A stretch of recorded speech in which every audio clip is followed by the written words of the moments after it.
Hello, how you doing today? So it does say the things that you do in the dark will come to light in the book of Revelations. And I think between the internet and now we have social media has been out for a while, and probably with this AI, okay, that they can use forensics and AI to solve crimes, or I don't know, to corroborate with certain things, okay, maybe based off research that this AI is able to do. You're able to see more and more things in the dark come to light, okay? With all this public information, everybody has a camera, you know, we're in the age of information. And that being said, this is my second video of the day. Hope everybody's had a wonderful day today. You guys know him by the name of Sean Combs. All right. And again, that these are allegations, but I'm starting to believe there's some type of truth to it. And there's actually witnesses that are making confessions that corroborate with the claims that these women, okay, and probably some guys are probably having.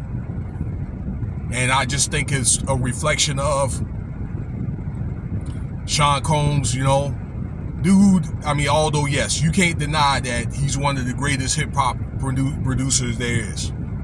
You know, Bad Boy Records brought in a lot of talent, but you know, some of his business practices were janky, dubious, and unethical. All right, and now I think that this is a reflection of these claims of the way that he treated people. All right, I mean, was doing things like wasn't paying people right and all that.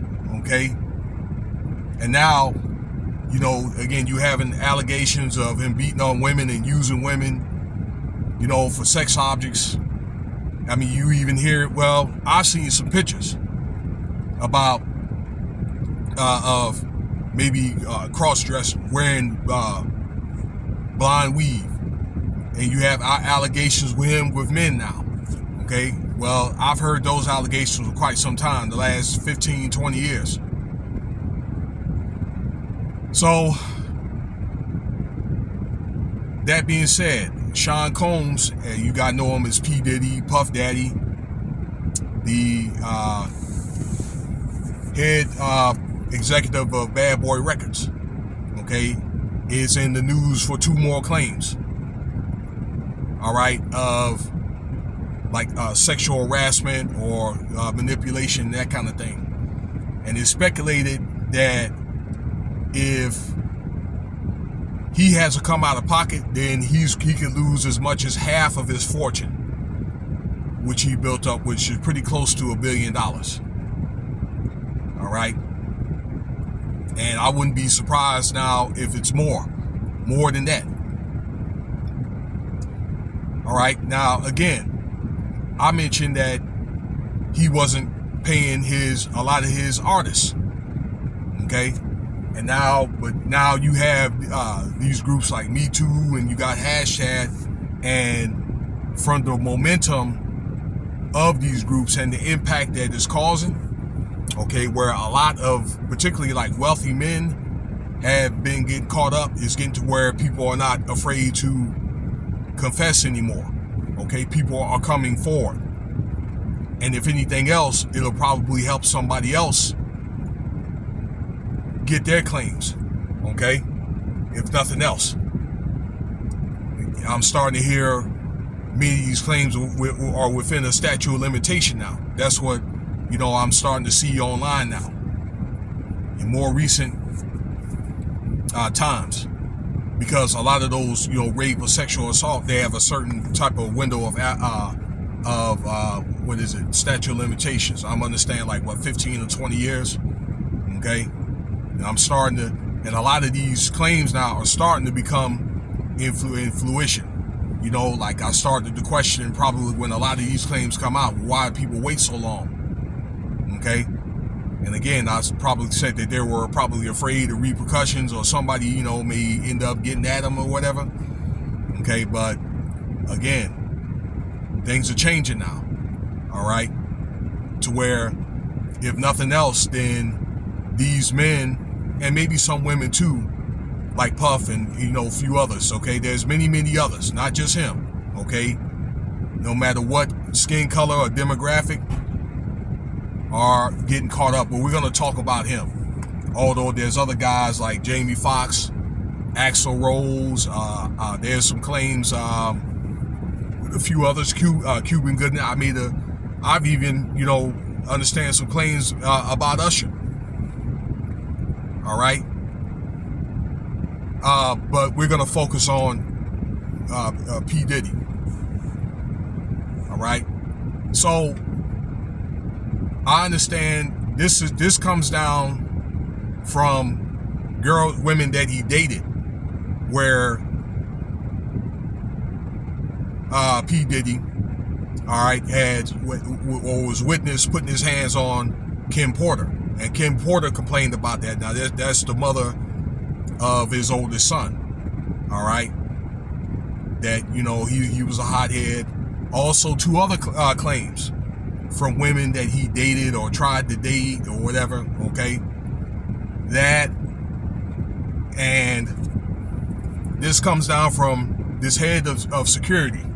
I didn't get his name, all right, but I saw a little bit of Willie D's podcast, okay, where he witnessed the same thing, okay, and maybe had a session with a couple of male rappers, all right. And I'm not gonna tell you something I think, I'm gonna tell you something I know, okay, where I've seen pictures of him bumping and grinding at industry parties with men, okay, not with clothes off, but with clothes on, okay, like they're dancing or whatever, okay, gibberishing, okay.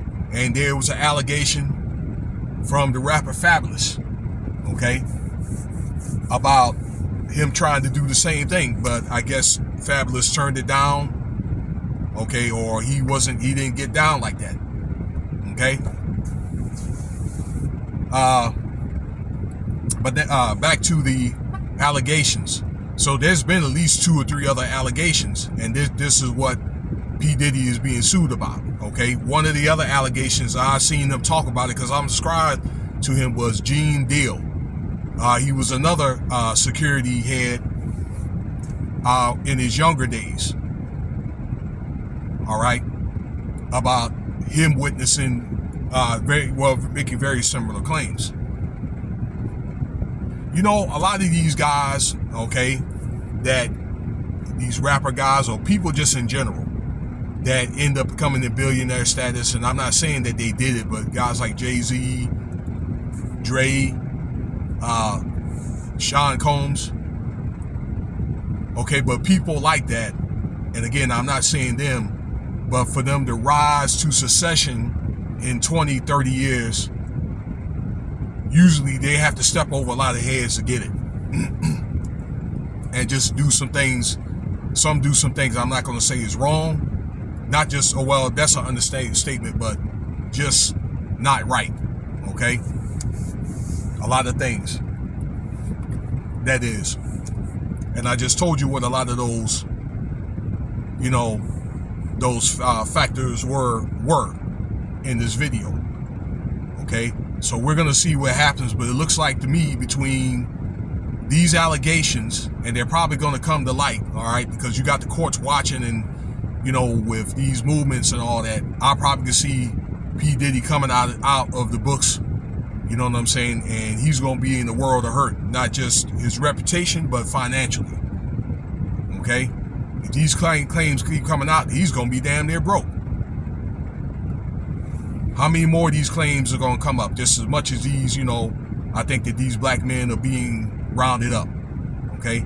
I don't think that many of these complaints, all in all, I'm just saying, are really true. And maybe some are true, but there's some against these guys, say, for example, like Jamie Foxx. I don't have all the information, okay, that some may be wrong, but what it does, if these claims were false, then that could, what it does, it can tarnish the reputation of a lot of these guys accused. For example, Tiger Woods, where he settled because of a complaint, and then the woman turned out, you know, she lied. Okay? So, but this case right here, I think that there's too many allegations out for the courts not to do nothing. So we'll see. You know, I want to handle a lot of these cases, cases by case basis, but you see that a lot of stuff is starting to become in fruition. And a lot of these entertainers, you'll see your favorite entertainer are not the people that you think they are. All right, let me get off here, this camera here. Thanks for your time. Like, subscribe, share, Cash App, $sign Winston Spivey if you want to donate. Thank you once again.